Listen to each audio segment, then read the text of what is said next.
La forêt de Kamala s'éveillait lentement sous une brume épaisse, dissimulant en son cœur battant une entité, une présence lumineuse et pulsante que seul le jeune Élie avait découverte au détour d'un sentier.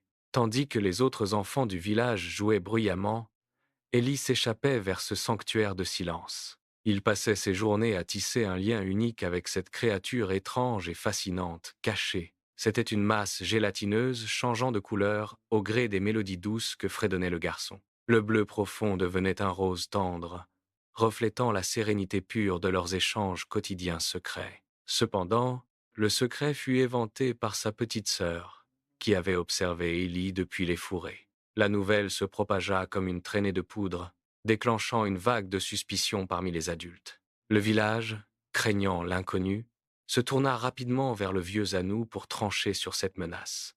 Il percevait cette entité comme un danger surnaturel, une ombre menaçante pesant sur leur tranquillité habituelle. Élie, loin de se laisser intimider par l'agitation des grands, resta fidèle à son ami mystérieux. Il affirmait avec une innocence désarmante que la créature était douce, capable de pardon et d'amour. Ces paroles transformèrent la peur collective en une curiosité tendue, suspendue dans l'air frais du matin. Le vieux sage, observant le garçon avec attention, exigea alors de rencontrer l'enfant et sa créature. La forêt semblait retenir son souffle, attendant le dénouement de cette confrontation entre crainte et vérité. Élie marchait en tête, guidant les villageois sceptiques à travers les sentiers étroits de la forêt. Chaque pas résonnait sur les feuilles mortes, amplifiant le malaise palpable des adultes suivant le garçon. Ils craignaient ce qu'ils ne comprenaient pas, leurs mains crispées sur des outils de fortune inutiles. Pourtant, Élie avançait avec une assurance tranquille, son cœur battant au rythme de la forêt vivante. Il savait que la créature ne leur ferait aucun mal, car il connaissait sa nature profonde. Le vieux Zanou suivait, son regard scrutant les ombres, cherchant à percer le mystère de l'enfant. La brume s'effilochait, laissant filtrer des rayons de lumière dorée sur le chemin sinueux et sombre. Ils approchaient du creux des racines, là où le temps semblait s'être arrêté pour toujours ici. Les villageois murmuraient, leur voix trahissant une anxiété profonde face à ce secret enfin mis à nu. Élie s'arrêta soudainement, levant la main pour demander le silence absolu à toute la petite troupe. Il commença à fredonner une mélodie ancienne, une chanson apprise au contact de la créature lumineuse. La forêt répondit par un frémissement de feuilles, comme si elle accueillait le retour de l'enfant. Au centre du cercle, une lueur commença à poindre, douce et pulsante, attirant tous les regards. La masse gélatineuse apparut, vibrant d'une énergie bienveillante qui apaisa instantanément les cœurs les plus inquiets. Elle changea de couleur, passant d'un violet mystérieux à un bleu ciel d'une clarté presque divine. Pétrifiés, les villageois virent leurs préjugés s'effondrer devant cette beauté pure, inoffensive et magnifique. Anou s'avança, ses yeux vieillis s'écarquillant devant la splendeur de cette entité qui défiait toute logique. Il comprit alors que la peur n'était que le fruit de leur propre ignorance et aveuglement. Le monde n'était pas dangereux, il était simplement incompris par ceux ayant perdu leur âme d'enfant. Un sourire discret étira les lèvres du sage, soulagé de voir la vérité triompher des ténèbres. Ce jour-là, le village de Kamala apprit une leçon fondamentale sur la beauté de la simplicité. Ils comprirent la nécessité de regarder au-delà des apparences pour découvrir les trésors cachés du monde.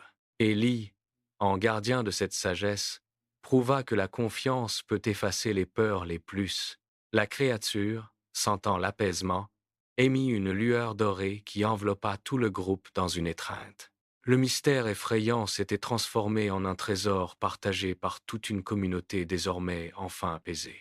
Émerveillés, les villageois s'approchèrent doucement, mains tremblantes cherchant le contact de cette lumière pure. La forêt de Kamala ne serait plus jamais la même après cette rencontre qui changea leur vie.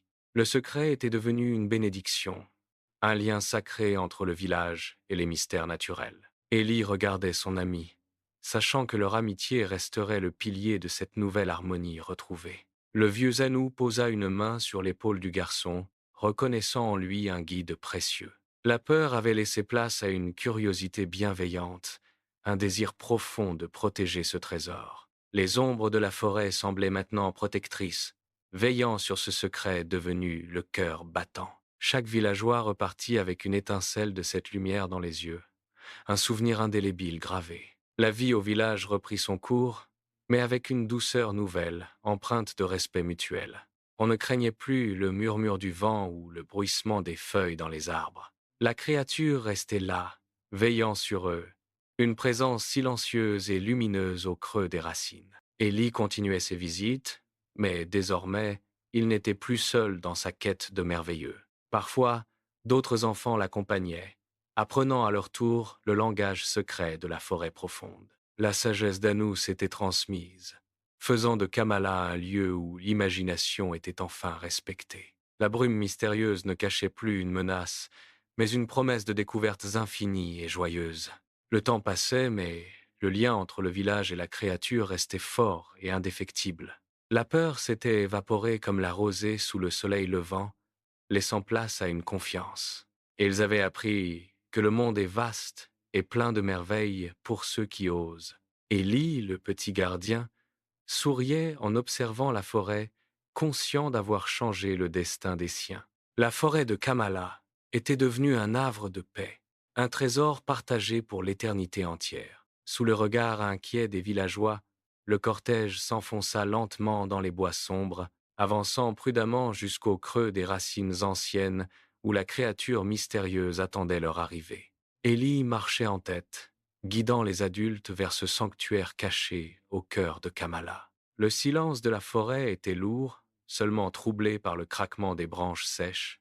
Le vieux Anou observait chaque mouvement, ses yeux plissés cherchant le moindre signe de danger. Soudain, Élie s'arrêta devant une cavité naturelle, son visage illuminé par une confiance absolue. Il commença à fredonner une mélodie douce, un chant qu'il avait composé pour son ami.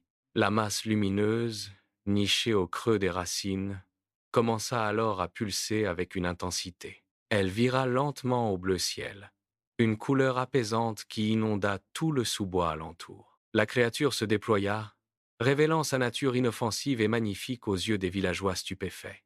Sa forme gélatineuse semblait danser au rythme de la voix cristalline du jeune garçon. Ce moment de grâce pure dissipa instantanément les préjugés tenaces ancrés chez les adultes effrayés. Ils virent alors que leur terreur n'était que le fruit amer de leur propre ignorance.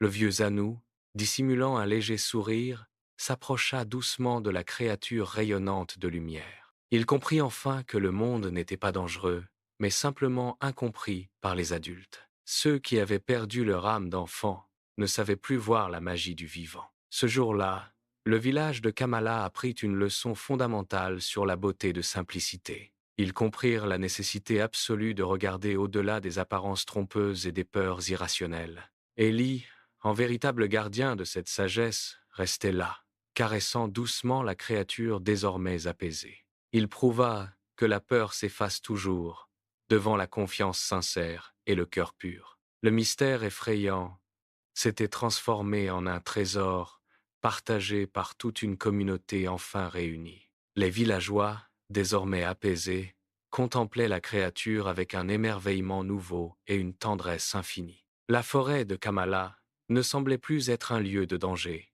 mais un havre. Chaque habitant ressentait une connexion profonde avec ce miracle vivant qui habitait leur bois sacré. Anou posa une main sur l'épaule d'Élie, reconnaissant en lui la sagesse d'un enfant libre. La lumière bleue continuait de briller, un phare d'espoir dans l'obscurité de leurs anciens doutes. Les enfants du village s'approchèrent à leur tour, attirés par la douceur de la créature. La peur avait laissé place à une curiosité bienveillante qui unissait désormais tous les villageois. La forêt, autrefois redoutée, devenait le symbole d'une nouvelle ère de compréhension et d'harmonie. Élie sourit, sachant que son ami ne serait plus jamais seul dans le creux sombre. Le père, les yeux humides, s'agenouilla près de son fils pour mieux observer cette merveille. La mère, quant à elle, posa une main tremblante sur le sol moussu, apaisé enfin. L'oncle, qui avait tant douté, restait sans voix face à cette lueur si douce. Les voisins, autrefois méfiants, échangeaient des regards empreints d'une nouvelle et profonde compréhension mutuelle. Le slime changea encore de teinte, passant d'un bleu profond à un vert tendre printanier. Chacun comprit que la créature reflétait simplement les émotions pures qui l'entouraient ce soir-là. La forêt semblait elle-même respirer au rythme de cette harmonie retrouvée entre les hommes. Les arbres, témoins silencieux, semblaient protéger ce petit groupe réuni par une telle découverte. Le vieux Zanou murmura des mots anciens, bénissant cette rencontre inattendue sous les frondaisons sombres. Élie, rayonnant de fierté, expliqua comment il avait apprivoisé cette créature par la musique. Ces paroles simples résonnaient comme une vérité universelle dans le cœur de chaque adulte présent. Ils avaient oublié que la nature, dans sa forme la plus brute, est souvent bienveillante. Le temps semblait suspendu, figé dans cette parenthèse enchantée au milieu des racines noueuses. Plus personne ne craignait les ombres qui dansaient entre les troncs des grands arbres centenaires. La peur, cette compagne fidèle de leur quotidien, s'était évaporée comme la brume matinale. Ils comprirent que leur vie, si complexe, pouvait redevenir simple grâce à un regard neuf. Le village de Kamala ne serait plus jamais le même après cette rencontre si singulière. Les adultes, transformés, regardaient désormais leur environnement avec une curiosité presque enfantine et joyeuse. Ellie caressa doucement le slime qui semblait ronronner sous ses doigts agiles et curieux. La lumière pulsait, un battement de cœur synchronisé avec celui de la forêt entière. Chaque villageois ressentait une paix intérieure, une sérénité qu'il cherchait depuis de longues années. La forêt, autrefois hostile, était devenue le témoin privilégié de leur réconciliation avec l'inconnu. Ils repartirent lentement, laissant la créature à sa vie paisible dans son écrin naturel. Le chemin du retour fut silencieux, mais ce silence était rempli d'une gratitude nouvelle. Élie marchait fièrement, sachant qu'il avait ouvert les yeux de ceux qui l'aimaient tant. Le soleil commençait à poindre à l'horizon, chassant les dernières ombres de la nuit passée. La forêt de Kamala s'éveillait, non plus comme un danger, mais comme une alliée. Les adultes comprirent enfin que la magie réside dans le regard que l'on porte. Ils avaient appris à voir le monde tel qu'il est, lumineux et sans peur. La leçon d'Élie resterait gravée dans les mémoires, un héritage précieux pour les générations.